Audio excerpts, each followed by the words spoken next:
70 of the Russian-backed Syrian government offensive, the southern countryside of Idlib province and the northern countryside of Hama province are battlegrounds.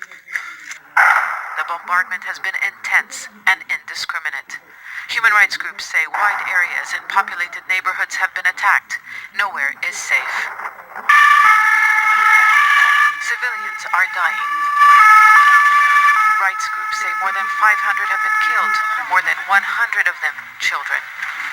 Since the beginning of this year, we as UNICEF have verified over 140 children being killed. Even over the last 24 hours, children have been killed, and these are only the cases we have been able to verify. The actual number of children killed is likely to be higher. The United Nations has repeatedly called on Russia and Turkey, who sponsored a ceasefire last year, to revive the truce, which collapsed at the end of April. Presidents Vladimir Putin and Recep Tayyip Erdogan spoke on Friday and plan to hold a summit in August that will also involve Iran. Apart from that, there is no sign they are close to a deal that would de-escalate tensions. Idlib has become a bargaining cart, even between the countries that are supposed to be working together in Syria. Instead, their local allies are engaged in a proxy war, but rebels backed by Turkey are resisting the government's advance. This has given them political leverage. Rescue workers find themselves digging through the rubble of flattened buildings every day, if not every few hours. The campaign is being described as the most destructive against Idlib province since the opposition to control in 2015. War monitors have recorded 46,000 airstrikes and ground assaults. Parents are burying their children, some of them more than one, like this father who lost his second son in the bombardment. And many here say this is all happening as the international community looks away. Sana Khudr, Al Jazeera, Beirut.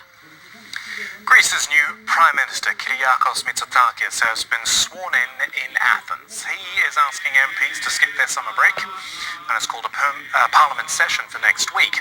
Among his priorities are tax cuts, trying to renegotiate Greece's debt, and tackling crime.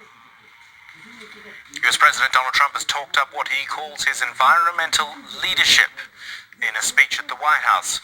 Trump says the environment is a top priority for his administration, even as it rolls back environmental protections.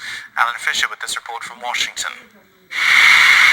On a day an unusually strong summer storm blew through Washington, Donald Trump talked about his stewardship of the environment. My administration has made it a top priority to ensure that America is among the very cleanest air and cleanest water on the planet.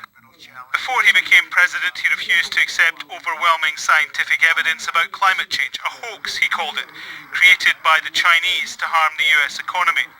Once elected, one of the first things he did on the environment, withdraw the US from the 2016 Paris Climate Agreement, an international initiative to limit global temperature rises. He says the US, the world's second biggest polluter, is doing a remarkable job, all on its own. Every single one of the signatories to the Paris Climate Accord lags behind America in overall emissions reductions. Even as he started revoking environmental protection laws, he insisted they couldn't get in the way of a strong economy. But data from his own Environmental Protection Agency shows the number of bad air days jumped 20% in 2017, the first year of Trump's presidency. A report by the State of Global Air that's backed by several US universities ranks the US as 8th best in the world in terms of particle pollution, something linked to tens of thousands of premature deaths each year. And under Trump's presidency, more than 80 environmental rules and regulations have been repealed, withdrawn or weakened, most of them aimed at reducing air pollution and emissions. This speech, this event, didn't lay out any new plans or proposals by Donald Trump for the environment, which is surprising, given that climate is likely to be one of the hot topics in the next presidential election. Some environmental watchdogs say Donald Trump's actions are actually increasing greenhouse gas emissions and damaging the environment. What's really clear from this president is he doesn't understand the impact of fossil fuels on our climate, or doesn't care, frankly, and doesn't understand that the energy future is a clean energy future.